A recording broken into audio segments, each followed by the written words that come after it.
The silk and lace of my wedding dress felt like a straitjacket.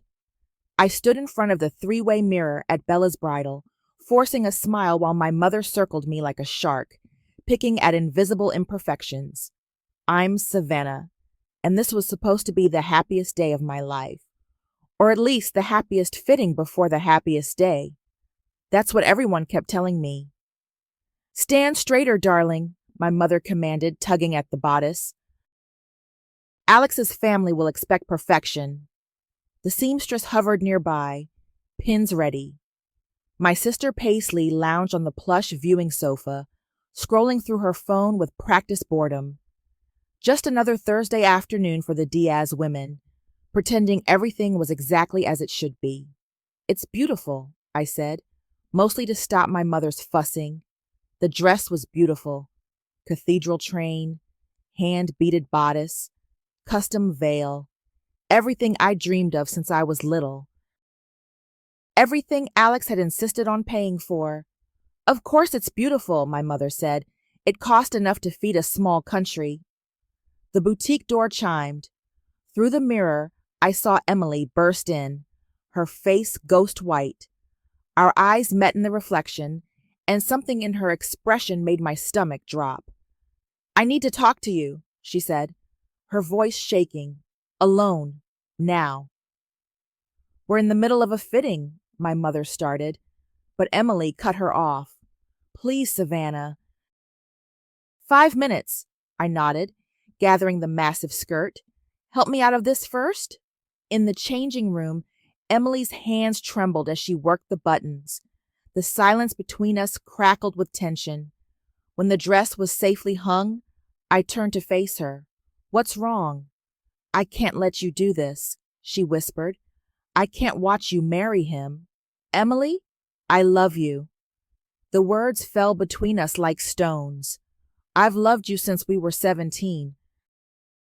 And if I don't tell you now, I'll regret it forever." The changing room suddenly felt airless. My best friend of 15 years stood before me, tears streaming down her face, demolishing everything I thought I knew about us with 3 simple words. "How long?" I managed to whisper. "Since high school." Her laugh was bitter. "Since that summer at the lake house. Since every moment you've ever needed me, and I've been there. Since forever, Savannah." Outside, I could hear my mother's impatient heel tapping. Paisley's voice drifted through, asking if everything was okay. But all I could focus on was Emily's face, the raw honesty there, the years of hidden truth finally spilling out. "Choose me," she said softly, "or choose him. But please, choose knowing the whole truth." The boutique's air conditioning hummed. Somewhere, a phone rang. And I stood there in my silk slip, staring at my best friend, watching my perfectly planned future crumble around me like confetti.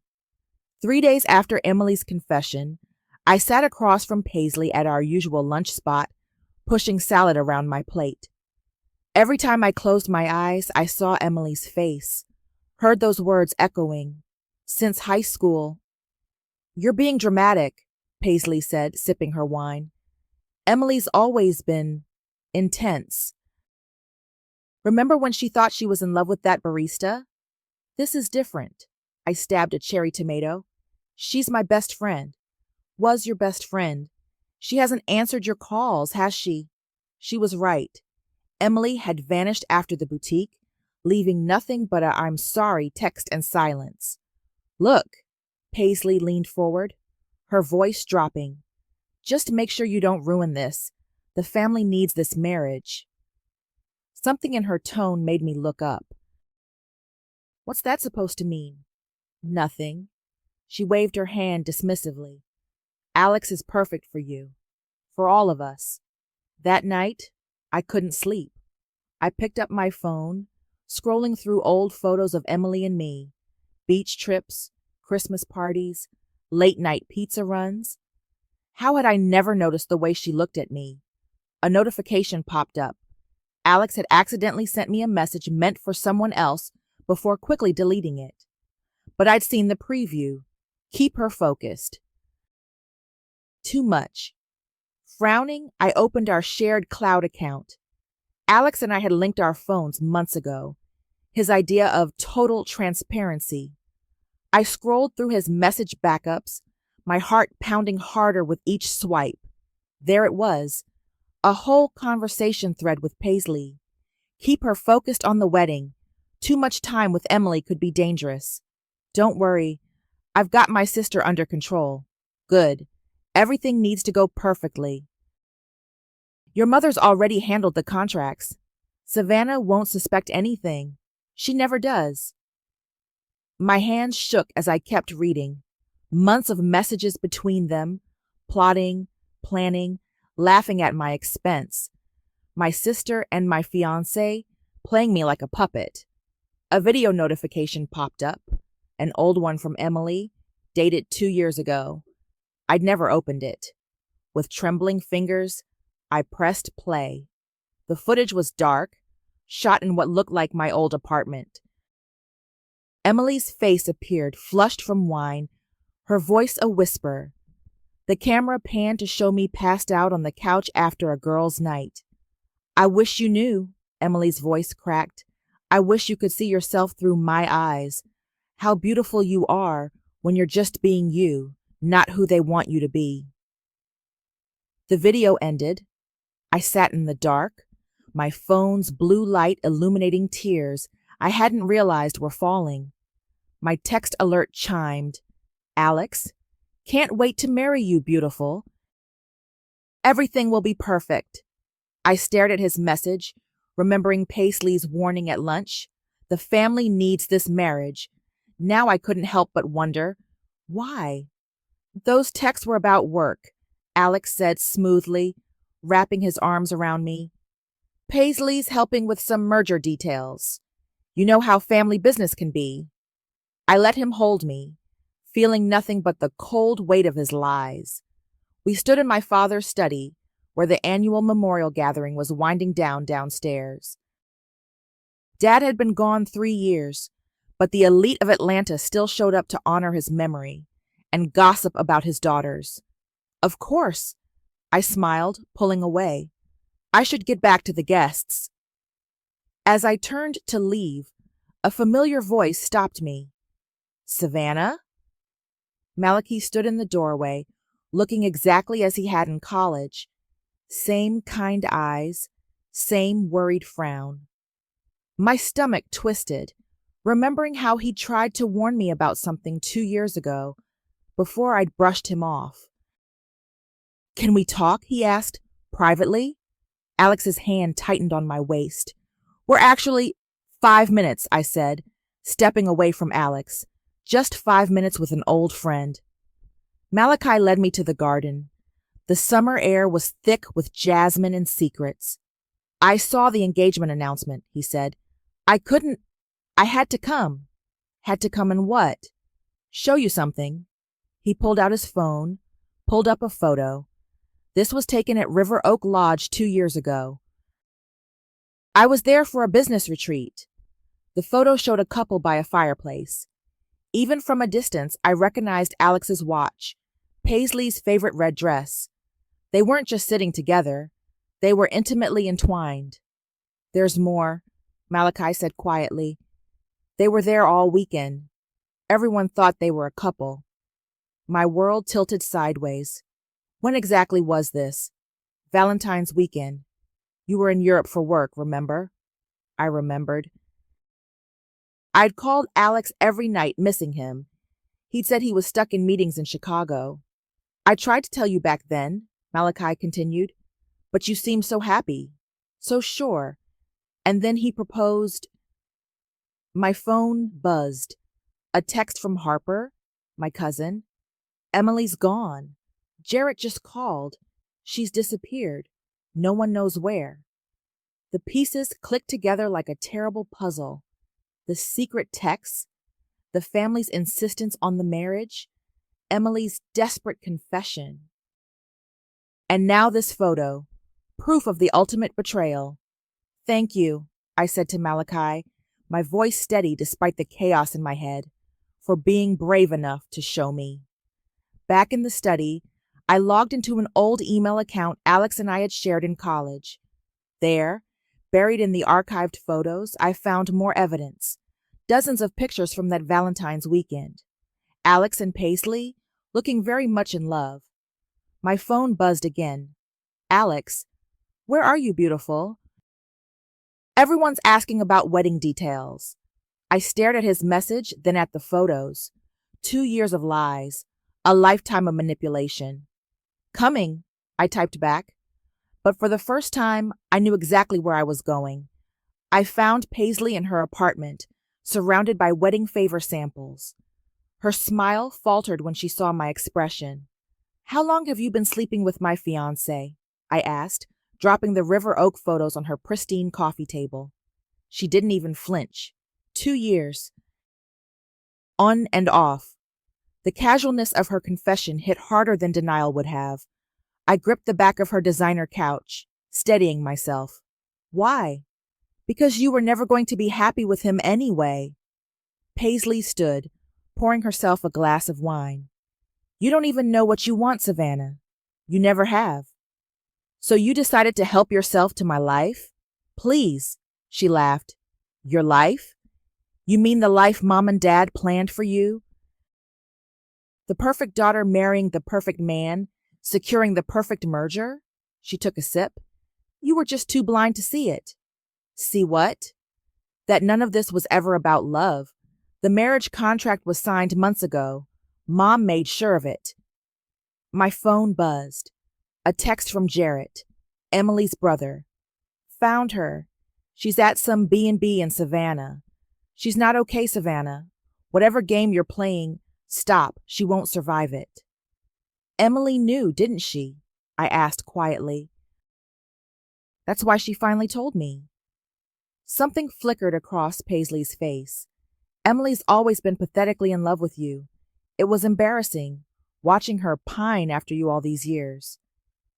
The only embarrassing thing is how desperately you wanted what was mine. Wanted? Paisley's laugh was cruel. Oh, honey, I had it. Have it. Alex comes to me when he wants passion. Fire. He comes to you when he needs to play perfect fiancé for the cameras. My hand moved before I could think. The slap echoed through her apartment like a gunshot. Paisley touched her cheek, eyes wide. You'll regret that. No, I said, suddenly calm. I won't. I walked out, but not before taking a picture of the contract draft lying on her desk, complete with my mother's initials in the corner. Back home, I found my mother in Dad's study, arranging flowers like nothing was wrong with our perfect world. Did you know, I asked, about Alex and Paisley? She didn't look up. Sometimes sacrifices must be made for the greater good. The greater good being what? Money, status, family legacy. She finally met my eyes. Your father's empire needs this merger. Alex's company is our only hope of staying solvent. I thought of Emily, broken and alone in some B&B, of Alex's smooth lies, of Paisley's bitter triumph. You know what's funny? I said, heading for the door. You all thought I was the blind one, but I see everything now. My mother's voice stopped me. Don't do anything foolish, Savannah. I turned back, smiling. Don't worry, Mother. Everything will be perfect, just like you always wanted. The lie tasted sweet on my tongue, like revenge. The rehearsal dinner gleamed with false perfection. Crystal glasses clinked, fake laughs echoed, and my phone recorded everything from its hidden spot in the centerpiece flowers. You look radiant, Alex whispered, kissing my cheek. His hand possessively gripped my waist, the same hand that had probably touched my sister hours earlier. I learned from the best, I smiled, watching his face for any trace of guilt. Nothing. Paisley circled the room like a shark, champagne in hand. Remember when Savannah and Alex first met? Mother practically shoved them together. Best decision she ever made, Alex laughed. The guests joined in. I raised my glass. Speaking of decisions, I have an announcement. I've arranged a special pre-wedding breakfast tomorrow. Family only. To thank everyone for their dedication to making this marriage happen. My mother's eyes narrowed slightly. She knew me too well. That's not traditional, she started, but I cut her off. Neither is having your daughter sign away her inheritance in a secret marriage contract, but here we are. The room went silent. Alex's hand tightened on my arm. Savannah, he warned quietly. Just kidding. I laughed brightly. Wedding jitters making me silly. More champagne? The tension broke. Conversations resumed, but Harper caught my eye from across the room, her expression worried. What are you doing? She whispered when she caught me alone by the bathroom. Nothing. Everything's fine. I saw the video you uploaded to that scheduled post, the one set for tomorrow morning. I froze. You hacked my phone? I was worried about you. She grabbed my hand. Savannah, if you do this, you'll lose everything. I know. I squeezed her hand back. I want to. Later, in the garden, Alex cornered me. You're acting strange. Am I? I touched his tie, the one Paisley had given him last Christmas. I just want everything to be perfect tomorrow. It will be. He kissed me and I let him, recording his betrayal with every touch. Back home, I opened my laptop and typed a simple email to Emily. Come to the ceremony. You deserve to see the truth too. Front row, 10 a.m. Don't be late. My phone buzzed with RSVPs for the morning breakfast. Mother, Paisley, Alex, all confirmed. Perfect. In my bedroom mirror, I studied my reflection. The obedient daughter, the perfect fiancé, the blind fool they all thought I was. Tomorrow, the curse breaks, I whispered, pressing upload on the scheduled social media post that would detonate at exactly 9:45 a.m., 15 minutes before my wedding. One last text lit up my phone. Jarrett, Emily's coming. Don't hurt her again. I touched the screen gently. I won't, I typed back. This time, I'm hurting everyone else. Then I went to bed, dreaming of tomorrow's destruction, wrapped in the silk sheets Alex had bought me with my own family's money. The morning sun streamed through stained glass as I stood in the church's side room, already in my wedding dress. The pre-wedding breakfast had gone perfectly. Every confession, every damning conversation captured on video. 15 minutes, my mother announced, adjusting my veil. The guests are arriving. Through the doorway, I watched Emily slip into the church. She looked beautiful in deep blue, her hands clutching her purse like a lifeline. Our eyes met briefly before she took her assigned seat in the front row. I need a minute, I said. Savannah, my mother started. 1 minute, please. When she left, I pulled out the small key I'd been carrying and walked to where Emily sat. You came, I said softly. She turned, eyes wide. I almost didn't. I know. I pressed the key into her palm. I'm sorry about everything. No, I'm sorry. Her voice cracked. I shouldn't have given you that ultimatum. It wasn't fair. Life isn't fair. I smiled sadly. But Karma's about to be very fair indeed. What do you mean? Before I could answer, Paisley appeared. It's time.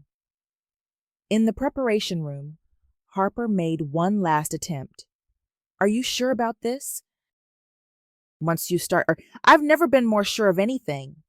You'll lose everything, she warned again. No, I said, checking my phone. 9:43 a.m. I already lost everything. Now I'm just making sure everyone pays the price. The wedding march began. My mother appeared with my bouquet, tears in her eyes. You look perfect. I learned from the best. I repeated Alex's words from last night, watching her face glow with pride. The doors opened. Hundreds of guests stood, smiling, cameras ready. Alex waited at the altar, handsome and confident. Paisley stood with the bridesmaids, smirking slightly. 9:44 a.m. I took my first step down the aisle. My phone vibrated. The scheduled post was live. Within seconds, phones throughout the church started buzzing. I kept walking, counting steps, watching realization spread like wildfire through the crowd. Gasps, whispers, the sound of hearts breaking and reputations shattering. Alex's face changed as he checked his phone. Paisley's smirk vanished. My mother grabbed a pew for support. On every screen, photos, texts, videos. The truth about Alex and Paisley, the secret contract, every manipulation exposed. 9:47 a.m. I reached the altar, but instead of stopping beside Alex, I kept walking, straight to the microphone stand I'd had the church staff place there for the ceremony. "I'm sorry," I said into the mic, my voice echoing through the stunned silence. "But there won't be a wedding today." Emily sat in the front row, key clutched in her hand, tears streaming down her face. The key to my new apartment, not a promise, not a declaration of love, but a symbol of trust, of truth. I turned to face my family, my almost husband, and the wreckage of their perfect plans. Instead, I smiled, I have a story to tell you all. "Let's start with you, Alex," I said into the microphone, my voice steady. "Want to tell everyone about Valentine's weekend at River Oak Lodge? Or should I play the video?" He lunged forward. "Savannah, don't—" "Security," I called out sweetly. The men I'd hired stepped forward, blocking his path. "Then there's you, Paisley." I turned to my sister, my own blood, sleeping with my fiancé for 2 years. "But that wasn't enough, was it? You had to help trap me in this marriage, too." "You're making a scene," my mother hissed. "Oh, I'm just getting started, Mother." I pulled out my phone. "Should we discuss the contract you signed? The one selling me to Alex's company to save the family business?" The church erupted in whispers. Phones continued buzzing as my post spread across social media. "You think you can just walk away?" Alex's voice shook with rage. "After everything we've built?" "Built?"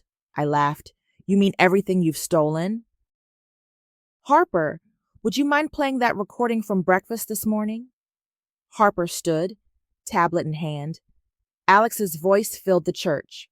"Of course I married her for the money. Do you think I'd waste time with that ice queen otherwise?" Paisley's voice followed. "Just make sure the contract is sealed before she figures it out." My mother's face had gone chalk white. In the front row, Emily sat perfectly still, watching everything unfold. "I've spent my whole life being the perfect daughter," I continued, "the perfect sister, the perfect fiancée, and all of you." I looked at my family. You took that perfection and twisted it into chains. "Please," my mother stepped forward, "think about what you're doing." "I have thought about it. For weeks." I faced the shocked guests. "My father built this family's empire on truth and honor. Look what they've done to his legacy." I walked to Emily, whose tears had dried. "You gave me a choice that day in the boutique. You showed me what real love looks like. Honest, brave, even when it hurts." "Savannah," she whispered, "today, I choose me." I turned back to the altar. I choose truth, and I'm not marrying anyone. Security moved in as Alex tried to reach me again. Paisley was already running for the door, but the damage was done. Social media was exploding. Reporters who'd come to cover the society wedding of the year were getting a very different story. I removed my veil slowly, deliberately. The white lace that had cost thousands, that my mother had fussed over for months. I laid it on the church floor like a surrender flag. "The wedding's over," I announced, "but feel free to enjoy the reception. I hear revenge tastes better with champagne."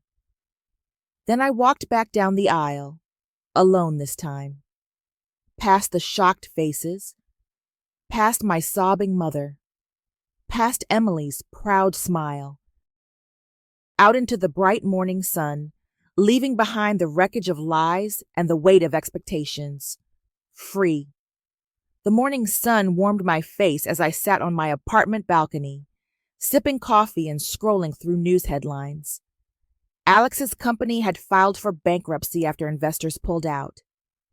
Paisley had moved to Europe, fleeing the scandal. My mother was in therapy, finally facing her own demons. My phone buzzed. A text from Harper. Have you seen this? She'd attached a photo of a postcard postmarked from Italy.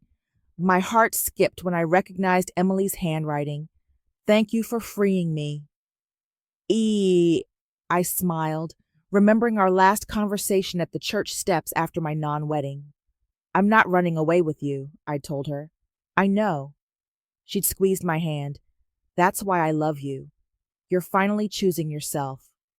The doorbell rang, pulling me from the memory. Jarrett stood there, looking uncomfortable in his business suit. Emily's coming home, he said without preamble. She wanted me to tell you first. Is she okay? Better than okay. She's written a book. He handed me a manuscript. The title made me laugh. The Truth About Perfect. A story of love, lies, and liberation. She always was a better writer than me, I said. She's not looking to restart anything, Jarrett added quickly. She just wanted you to know. Tell her I'm proud of her. After he left, I opened my laptop and stared at the blank document I'd been avoiding. The cursor blinked accusingly. My phone rang. Harper again. The therapy group is waiting. You coming? On my way. I grabbed my keys, but paused at the door. Turning back, I typed a single line. On the eve of my wedding, I finally learned that sometimes burning it all down is the only way to build something real. The support group met in a sunny room overlooking the city. Women sharing stories of betrayal, of breaking free, of rebuilding. I'd found them after the wedding, when the adrenaline crashed and reality hit. Savannah, the facilitator smiled, would you like to share today? I looked around the circle of understanding faces. No perfect masks, no hidden agendas, just truth. My story isn't finished, I said, but for the first time, I'm the one writing it. That evening, I sat on my balcony again, watching the sunset paint the sky in colors of hope. My phone showed a new message from an unknown Italian number. Your revenge set us both free. Thank you. But more importantly, thank you for not trying to save me. Emily. I touched the screen gently, then opened my laptop. The cursor still blinked on that first line, waiting. This time, I kept typing, but this isn't a story about revenge. It's not even a story about love. It's a story about truth, about choosing yourself when the whole world wants you to choose lies. And sometimes, that's the greatest love story of all. The words flowed freely now, honest and raw and mine. Finally, completely mine.